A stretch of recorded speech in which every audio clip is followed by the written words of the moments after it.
أحييكم بتحية الإسلام تحية مباركة من عند الله عز وجل.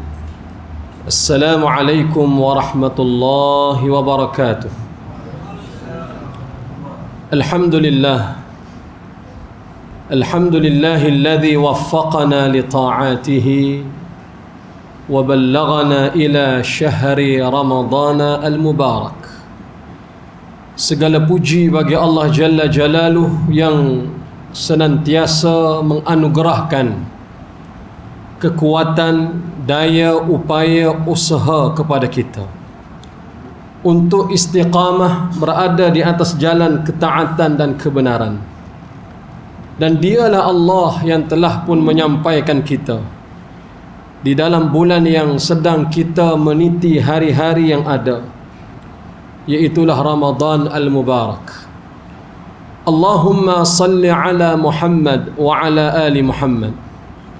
Semoga selawat dan salam, berkah dan nikmat senantiasa Allah limpah dan curahkan untuk hamba kekasihnya, buat junjungan besar Nabi kita yang mulia Nabi Muhammad sallallahu alaihi wasallam. Semoga keselamatan, kesejahteraan itu bersambung untuk seluruh ahli keluarga baginda, isteri-isteri baginda dalam kalangan ummahatul mukminin, putra-putri baginda, orang-orang saleh yang telah pun Allah anugerahkan kesempatan hidup bersama dengan baginda dalam kalangan para sahabat yang datang selepas daripada mereka. Semoga Allah merahmati dan meridai kita dengan mereka. Amin ya Allah ya rabbal alamin. Thumma amma ba'd. Usikum wa nafsi bitaqwallahil azim wa ta'atih. Faqad fazal muttaqun. Qala Allah azza wa jal, ya ayyuhalladzina amanu ittaqullaha wa kunu ma'as sadiqin. Wahai sekalian hamba-hamba Allah yang beriman, bertakwalah kamu kepada Allah dan duduklah kamu bersama dengan orang-orang yang benar dalam ketakwaan. Al-Muhtaram Fadilatul Syekh Al-Imam fi hadhil yawm, hafizahullah, barakallahu fikum, yang dirahmati oleh Allah, pengurusi tempat ini serta jawatan kuasa seterusnya sidang jamaah, ibu yang dikasihi dan dirahmati oleh Allah Subhanahu wa taala sekalian. Alhamdulillah, kita bersyukur kehadrat Allah kerana menyampaikan kita pada hari-hari Ramadan, dan insya-Allah semoga kita diberi juga kesempatan untuk beribadah sampai ke penghujungnya insya-Allah. Ketika mana seseorang itu sedang berpuasa, dia bukan hanya semata-mata sedang mengikuti perintah Allah, suruhan Allah, sebagaimana ayat yang sering kita baca dan kita dengar, suratul Baqarah ayat 183. Sama juga seperti mana seseorang itu sedang menunaikan salat, dia bukan hanya sedang mengikuti perintah Allah. Ketika seseorang itu sedang berpuasa, jauh lebih daripada itu, bukan hanya sekadar untuk memenuhi panggilan ataupun memenuhi tuntutan sebagaimana Allah perintahkan kepadanya, tetapi orang yang sedang berpuasa, dia sedang berusaha untuk menegakkan salah satu daripada rukun agamanya sendiri. Hadis yang kedua masyhur di dalam Al-Arba'in An-Nawawiyah daripada Amirul Mukminin Umar ibn Al-Khattab radhiyallahu an, kan cerita tentang Islam, iman dan ihsan. Umar ibn Al-Khattab dia sebut, bainana nahnu julusun 'inda Rasulillah. Tatkala kita sedang duduk bersama dengan Nabi ni, satu ketika, id tala alaina rajulun, dia kata tak semena-mena ni, tengah-tengah kami duduk ni, tiba-tiba ada seorang lelaki datang memasuki majlis kami. Dan dia ni pula dengan rambutnya hitam berminyak, dengan pakaian yang serba putih, la yura alaihi atharus safar.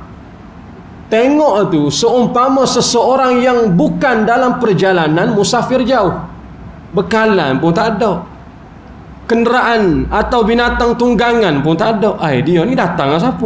Turun langit ke? Wala ya'rifuhu minna ahadan. Di kalangan kami yang ada, kami tengok pada lelaki ni, tak kenal, seorang pun tak kenal. Siapa dia ni? hatta jalasa ila Nabi sallallahu alaihi wasallam. Dia datang, dia masuk, betul-betul dia duduk di hadapan Rasul sallallahu alaihi wasallam. Tak cukup dengan tu. Kata Umar, fa asnada rukbatayhi ala rukbatayhi wa wada'a kaffayhi ala fakhidhayhi. Dia duduk ni sehingga lutut bertemu lutut dengan Nabi. Oh, dahsyat. Lutut bertemu lutut. Kita kalau duduk dengan ataupun duduk di depan mak kita, ayah kita nak bersalaman, tidaklah sedekat itu, biasa saja lah. Hatta dengan isteri kita, anak-anak kita sama juga. Tapi kawan ni, dah lah kita pun tak kenal dia ni siapa, datang dari mana. Tanda-tanda musafir pun tidak ada. Tiba-tiba masuk dalam majlis kita, duduk pula depan Nabi. Duduk tu pula sehingga bertemu lutut dengan lutut. Tak cukup lagi. Wa wada'a kaffayhi ala fakhidhayhi. Tak pula tangan tak paha. Dulu Allah yarham Tok Guru ni Aziz ni dia sebut, dia kata di dalam syarah yang kurang masyhur, Umar ni wa kana yarfa' ra'sahu, dia angkat kepala, dia nak tengok siapa tu. Minta maaf sebut dengan izin, istilah orang Melayu kita sebut, kurang ajar dia ni. Kita tak kenal dia, dia masuk majlis kita, salam pun dia tak bagi, datang-datang duduk depan Nabi. Duduk depan Nabi pula. Duduk rapat. Kita tak pernah duduk seperti itu. Tak cukup, letak lagi tangan. Hak menambah lagi mungkin kemarahan Umar. Qala ya Muhammad. Dia sebut tu. Qala ya Muhammad. Wahai Muhammad. Tu dia. Para sahabah ridwanullah alaihim ajma'in tidak pernah memanggil nama Nabi dengan nama Muhammad di depan Nabi. Termasuk isteri baginda yang mulia, Ummahatul Mukminin, tak pernah sebut nama Nabi depan suami yang tercinta, walaupun suami dia tu Nabi. Gini mudah. Walau bukan bandingan kita, kita tak pernah sebut nama ayah kita depan dia. Duk depan kita ni ayah kita, kita tak pernah sebut nama dia depan kita, depan ayah kita ni. Melainkan bila dia pergi, orang datang, kita sebut nama ayah kita. Bila ayah kita berpaling atau tak ada dalam majlis tu, hak ni Nabi, isteri dia tak sebut nama suami dia. Kita di kalangan para sahabat tak sebut nama Nabi dengan nama Muhammad. Tiba-tiba lelaki ni, dia ni tak lama ni, gitulah lebih kurang. Cuma ni cerita Tok Guru. Saya cari juga riwayat ni kalau ada, tak ada. Cuma nak tunjuk ni Umar ni dia jenis orang keras sikit, tak cengeng. Tengok-tengok orang tak kenal, tak pernah sabar, dia lebih kurang jangan Nabi. Gitulah ibarat. Lalu ketika dia tanya, akhbirni anil Islam, Rasul menyebut syahadatu an la ilaha illallah wa anna Muhammadar Rasulullah wa iqamis salah wa tu'tiyaz zakah wa tasuma Ramadan wa tuhajjil bait in istata'ta ilaihi sabila. Rasul tak sebut puasa saja, tapi sandar dengan bulan. Bulan apa? Ramadan. Bulan lain ada juga puasa. Ada. Tak cukup Isnin Khamis, ada hari-hari putih. Tak cukup hari-hari putih, ada puasa Daud alaihi salatu wassalam. Ada, bukan tak ada. Tapi masuk Ramadan semua difardukan, tanpa kecuali satu hari pun tak boleh tinggal. Baik, sesiapa yang meninggalkan puasa Ramadan, dia sedang berusaha meruntuhkan agama dia sendiri. Rukun-rukun. Rukun negara tu prinsip julang, tambah-tambah rukun agama. Baik, mudah-mudahan mukaddimah itu memberi manfaat kepada kita semua insya-Allah. Tajuk yang kita ingin kongsi dan bicarakan bersama pada malam ni. Sebelum tu, cakap kuat ni bukan marah. Kalau tak terang, tak keluar suara, batuk. Tadi nak buka puasa pun WhatsApp isteri tanya nak makan apa. Nak cakap ni rasa tak keluar. WhatsApp pada hadut depan kita ya. Dia pun buat ada. Rupanya internet tak buka, tak sampai juga pada dia. Kena sebut juga. Baik, ala kulli hal, insya-Allah kita akan mengambil manfaat daripada suratul Qadar. Beberapa poin yang boleh kita jadikan manfaat di dalam kehidupan kita, termasuk kalau boleh dan kalau mampu kita boleh sebarkan ataupun cerita pada sahabat-sahabat kita insya-Allah. Saya yakin dan percaya ayah-ayah, ibu-ibu telah pun mengetahui, bahkan bukan asing surah ni. Suratul Qadar, surah yang ke-97 dalam Quran, juzuk yang ke-30. Muka surat di dalam mushaf iaitulah 598. Baik, Suratul Qadar. Sebelum kita pergi lebih jauh, di dalam hadis yang diriwayatkan oleh Ali ibnu Abi Talib radhiyallahu an, disebut oleh Al-Allamah Al-Imam Abu Al-Qasim Sulaiman ibnu Ahmad At-Tabarani rahimahullah, yang telah pun beliau ini kembali ke rahmatullah sekitar tahun 360 Hijrah, di usia hampir bahkan sampai 100 tahun. Semoga Allah merahmati beliau. Di dalam Mu'jam Saghir nombor hadis 457 daripada 1200, dia cerita bahawa Ali, dia menyebutkan Nabi SAW seringkali membaca suratul Qadr di dalam salat witir yang baginda tunaikan, sama ada dalam bulan Ramadan atau luar Ramadan. Dan Ali radhiyallahu an menyebut di dalam salat witir 3 rakaat yang ditunaikan oleh Rasul ada 9 surah yang Rasul baca. Rakaat pertama 3 surah, rakaat kedua 3 surah, dan rakaat yang ketiga 3 surah, 9. Rakaat yang pertama Rasul membaca suratul Qadar, inna anzalnahu fi lailatul qadar. Yang kedua, selepas habis itu rakaat pertama, Rasul menyambung dengan surah Al-Zalzalah, idza zulzilatil ardu zilzalaha. Dan ketiga At-Takatsur, alhaakumut takatsur. Dan 2 lagi 3 lagi ada disebutkan surah-surah ni. Baik. Yang penting, bila Ali menyebut, dan hadis ini sahih dan sebagian ulama ni menyebutkan hasan, dan hanya satu qaul menyebut ia adalah dhaif kerana seorang rijalul hadis yang tidak dikenali. Baik. Bila Ali radhiyallahu an menyebut bahawa Rasul membaca salah satu daripada surah di dalam salat witir adalah surah ni, bukan wajib, cuma Rasul ni suka baca, nak menunjukkan bahawa salah satu daripada fawaid, daripada faedah-faedah yang ada, iaitulah supaya mengingatkan Ramadan ada satu malam, iaitu Al-Qadar. Baik, suratul Qadar boleh baca dengan 2 wajah. Satu Al-Qadari, satu lagi Qadar. Pertama Al-Qadari maksudnya malam kemuliaan. Malam kemuliaan. Ibnu Hibban sebut di dalam Sahih Ibnu Hibban, Imam Ahmad ibn Hanbal sebut dalam Musnad, termasuk Imam Ibnu Khuzaimah dia juga sebut dalam Sahih dia, malam kemuliaan. Yang kedua Qadar, iaitu malam ketentuan.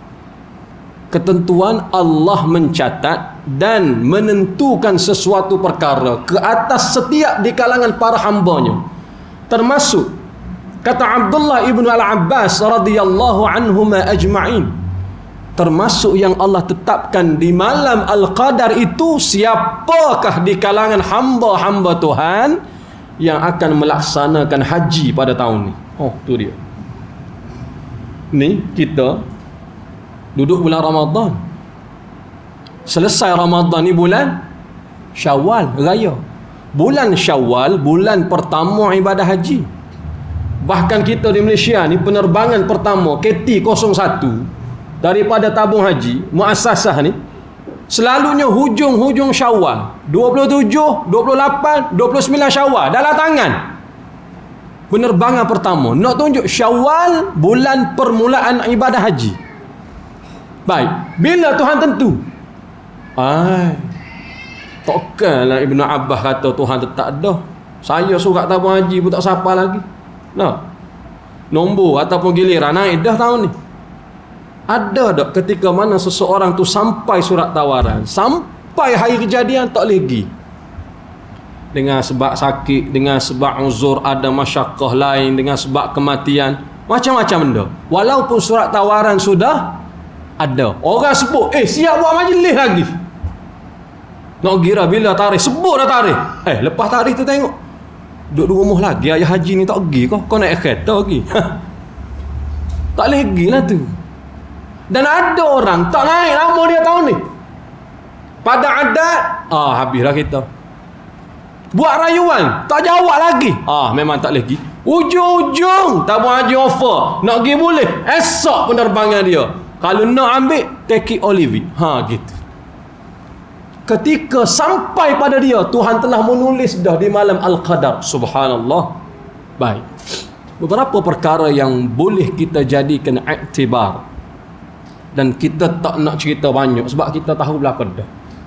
Ketika Allah Ta'ala menyebut inna anzalnahu fi lailatul qadar, sesungguhnya telah pun kami turunkan dia ataupun ia, yakni Al-Quran, di malam Al-Qadar. Baik, Quran itu turun sebagaimana riwayat oleh Ibnu Kathir di dalam Al-Bidayah wan Nihayah. Dia sebut malam Al-Qadar tu antara dua.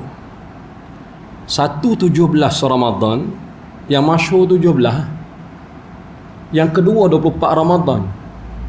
Kalau kita fikir satu level selapis, kalau 17 Ramadan maksudnya tak masuk lagi 10 malam akhir tu.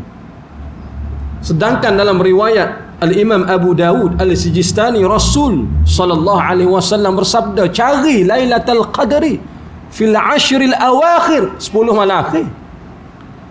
Yang kedua, Lailatul Witra, malam ganjil. Tu dia. Dah 17, tak masuk lagi. Ada riwayat yang kedua kata 24. Kerana dia membawa riwayat daripada seorang sahabat namanya hadis Wasilah ibn al-Aqra', dan hadis ini disebut oleh Imam Ahmad ibn Hanbal di dalam musnadnya dengan sanad yang sahih. Telah diturunkan suhuf Ibrahim alaihi salatu wassalam di awal Ramadan. Taurat, Injil, Zabur, dia ada pertengahan, dia ada dekat-dekat nak masuk akhir. Dan wa anzalal furqana fi akhirih, diturunkan Al-Quran itu pada akhir daripada Ramadan dan disebut malam ke-24. Gini mudah, kita tak payah pening ya. Yang penting kalau kita mendirikan malam-malam ada mesti kena. Cuma orang Melayu kita ni kena betul sikit. Dia selalu tengok tanda dulu. Tengok tanda esok tu, kalau betul terlepas dah lah malam tu nya. Dah, hak paling masyhur dia tengok pokok tu sujud. Bukan sujud, tumbang terus pokok tu. Rupa-rupanya majlis mari. Kerana mengganggu jalan raya, dia tengok, hak ni bukan setakat confirm, memang betul-betul lah, bukan setakat sujud. Saya tengok duk atas jalan terus. Hak ni confirm. Bukan. Majlis potong tu. Dan kita selalu tengok pada cuaca, tengok pada air, pengeduk tepi pantai. Ada satu kaum dulu, tak jauh daripada kampung saya. Seorang tok guru ni, Allah yarham, semoga Allah merahmati dia. Salah satu yang dia kata semangat bagi orang kampung, dia kata gini, dah kita duduk dekat tepi pantai, nak tahu malam tu Al-Qadar ataupun tidak, dia kata pagi esok ambil sikit seorang, celup air dalam laut, kalau telan masing bukan malam tu, kalau tawa ya lah tu. Kawan ni jenis hilang rasa, dia makan apa pun tawa belaka. Lepas tu dia kata, semalam lagi dah tawa juga. Lepas tu malam esok pergi pula, tawa lagi. Berapa malam kita ni? Dia sebut berapa malam kita ni. Tok guru tu pula pening, macam mana aku nak cerita Krian. Gitu. Sebab kita selalu cari tanda, kita bukan berusaha. Allah Rabbi, Allah Azza wa Jal jadikan Ramadan, semua yang bersangkutan dengan Ramadan itu mulia. Mulia. Syahrus syuhur, sayyidus syuhur, mesti Ramadan. Kemudian yang nak diturunkan Al-Quran bila? Ramadan juga. Mulia. Yang bawa Quran tu turun, malaikat Jibril, mulia juga. Yang terima Quran tu Muhammad, seorang nabi akhir utusan, mulia juga. Ketika Allah Ta'ala menyebut tanazzalul malaikatu warruhu fiha, awal-awal surah, inna anzalna, sesungguhnya kami turunkan. Tapi tiba-tiba datang ayat tu, lepas pada tu tanazzalu, Tanazzalu pun turun juga. Baik, apa beza nazala dengan tanazzalu? Sama-sama turun tu, kalau bahasa Arab sama-sama turun. Bezanya, pertama, Allah menurunkan Al-Quran melalui Jibril kepada Muhammad. Jibril seorang ataupun Jibril sahaja yang bawa Quran tu kepada Nabi. Kalau tanazzalul malaikah, turunnya para malaikat Allah berbondong-bondong, nak tunjuknya turun tu habis segala malaikat memenuhi bumi kita. Sehingga kata Ibn Abbas, malam Al-Qadar juga dikenali sebagai Lailatul Dhiqun, malam yang sempit. Kerana apa sempit? Kerana semua tempat yang ada di atas muka bumi itu dipenuhi oleh seluruh para malaikat Allah Azza wa Jal yang mencari, mendoakan, merahmati orang-orang yang menghidupkan malam-malam tersebut. Allah Rabbi. Hujung ayat tu, kita ambil poin sikit-sikit lah. Hujung ayat tu, salamun hiya hatta matla'il fajr. Hujung ayat tu Allah Ta'ala sebut keselamatan, kesejahteraan seluruhnya malam tu. Baik, gini.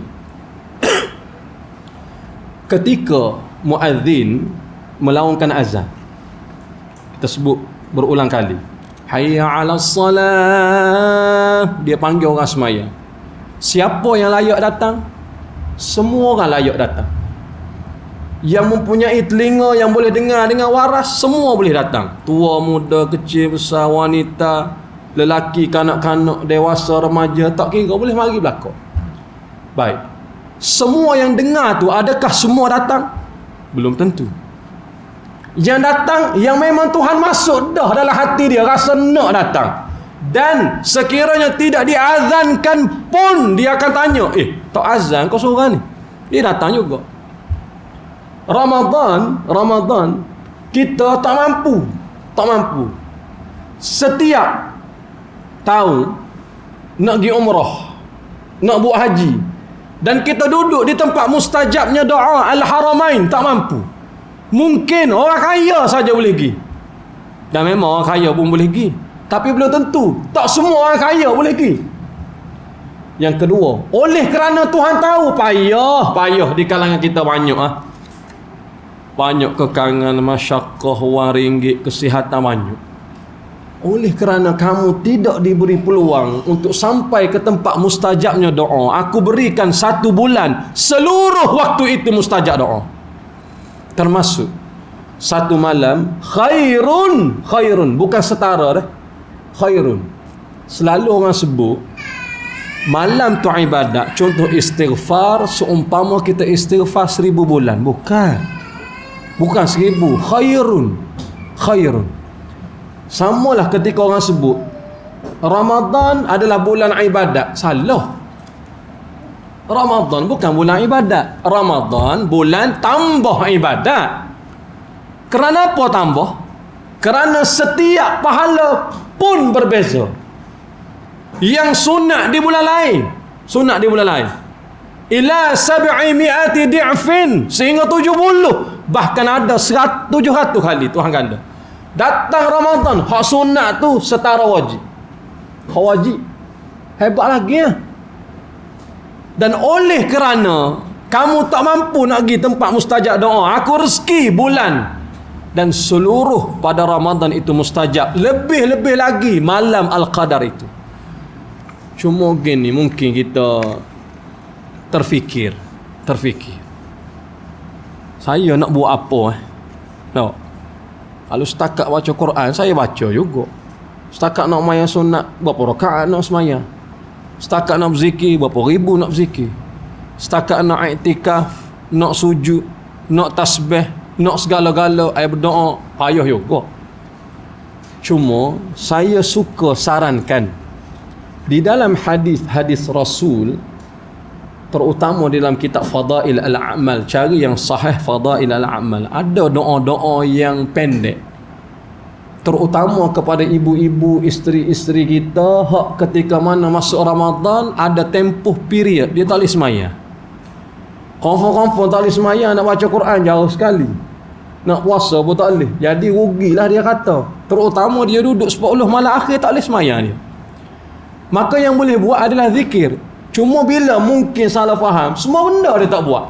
Dah halal semayang pun tak boleh. Tidur lah.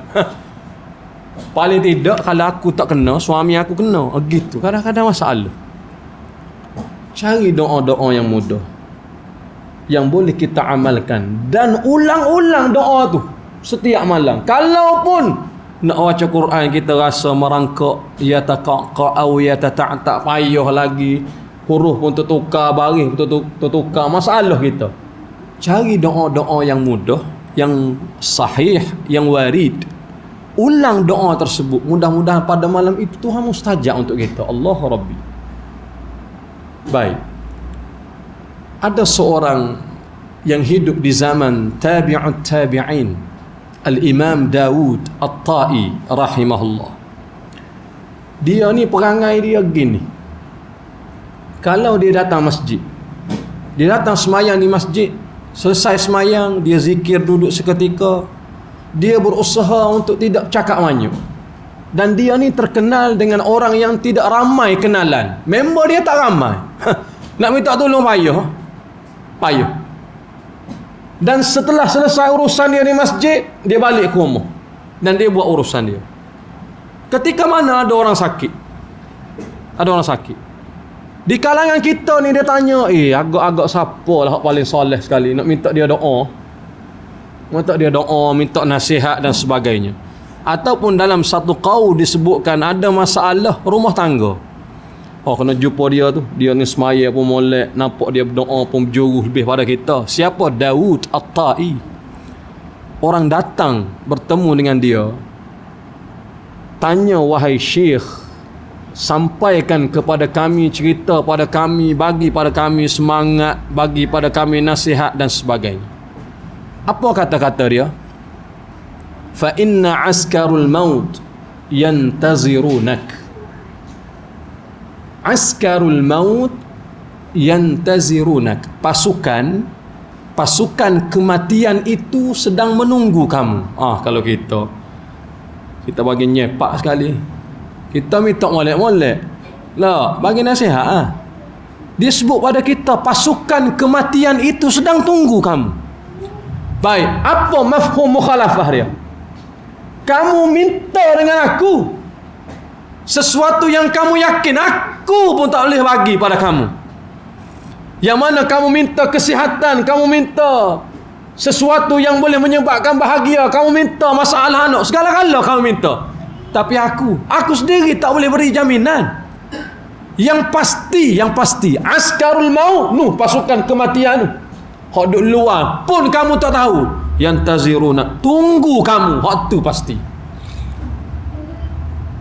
Ketika datangnya Ramadan, yang pasti, yang menikmati, yang merasai, yang meraih nikmat adalah orang-orang yang Tuhan pilih termasuk sampai ke malam tersebut, yakni malam Al-Qadar. Walaupun di kalangan semua diberi rezeki masuk, tetapi tak semuanya diberi rezeki untuk menikmatinya. Allah Rabbi. Sebab itu Jibril alaihi salatu wassalam, ketika mana dia datang waktu Rasul sallallahu alaihi wasallam menaiki mimbar, hadis yang masyhur riwayat Imam Muslim di dalam sahihnya, ada 3 doa yang disuruh Rasul itu mengaminkannya oleh Jibril. Salah satu daripadanya ketika mana Jibril menyebut, ya Muhammad, syaqiyun abdun. Mohon maaf dengan izin menyebut, celaka seorang hamba, celaka. Man adrakahu Ramadan, ketika Tuhan sampaikan dia ke dalam bulan Ramadan, fansalakha minhu, seluruh Ramadan itu dia hidup bermula hari pertama sampai hujung dia, bahkan dia keluar dari Ramadan, falam yughfaru lah, sedikit pun daripada dosa yang dia bawa waktu dia masuk, Tuhan tak ampun. Jibril cerita dosa yang dia bawa masuk, Tuhan tak ampun. Jibril tak cerita yang dia semayang, baca Quran, dia tasbih lagi, tadarus lagi, qiyamul lail, sedekah, wakaf, infak dalam bulan Ramadan. Hak tu Jibril tak cerita lagi. Dosa dulu dia bawa masuk Ramadan. Dia keluar Ramadan, Tuhan tak ampun walaupun satu. Dosa tu Tuhan tak ampun. Agak-agak hak baik lah kau dia buat, Tuhan terima? Belum tentu. Sebab itu kita sebut sebelum daripada ini, ketika mana Talhah bin Ubaidillah bermimpi dan Rasul membenarkan mimpi dia, bahawa ketika dia duduk di depan pintu syurga, bersama dengan dia dua orang lelaki, seorang yang mati syahid, seorang yang meninggal dunia setahun selepas kematian saudaranya itu. Ketika itu dia duduk, fa kharaja kharijan minal jannah, malaikat yang keluar dari syurga datang kepada kita tiga orang ni, fa adzina lil ladzina tuwfiyal akhar, mempersilakan hak mati kemudian, yang mati dalam keadaan biasa masuk syurga lebih awal. Selesai dia diiring masuk, thumma kharaja fa azina lil ladzina istushhida, barulah persila hak mati syahid masuk. Talhah dia tengok dan dia nak percaya pun rasa tak percaya, sehingga malaikat tu datang kepada dia, irja' fa innaka lam ya'ni laka ba'd, kamu balik dulu, giliran kamu belum sampai. Dia cerita pada sahabat, semua sahabat nak percaya pun payah. Tak menasabah, sepatut yang syahid dulu masuk syurga.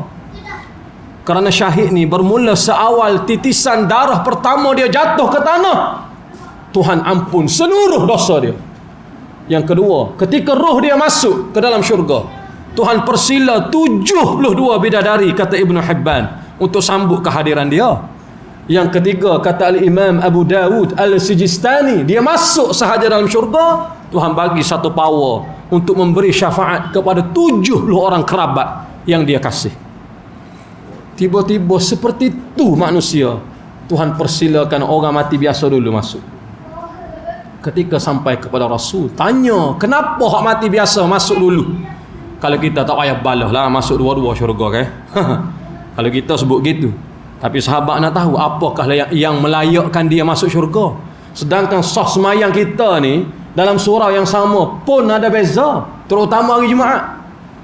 Imam Bukhari sebut dalam Jami' Sahih Bukhari dengan sanad yang sahih, bahkan diriwayatkan oleh 16 orang rijalul hadis.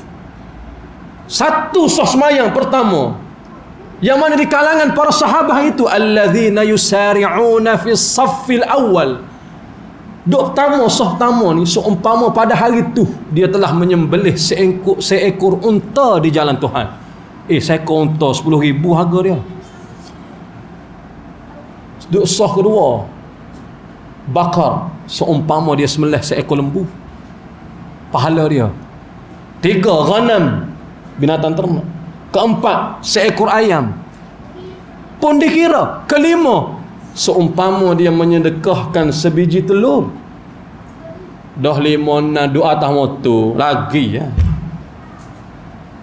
Kalau dalam surau yang sama, masjid yang sama, sah pun ada beza, masuk syurga lagi ada beza. Kenapa dia masuk dulu? Kita duduk podium nak tengok lumba basikal, lumba motor, lumba kereta, nak duduk di sah depan tu, sah depan. Kalau kita gini kalau kita tengok wayang hak mana biasa tak, tiket belakang sekali sedap tak, tinggi tak. Kalau tengok Grand Prix kena duduk depan, duduk depan. Tiket depan tu sampai 12,000 satu seat pun orang bayar. Subhanallah.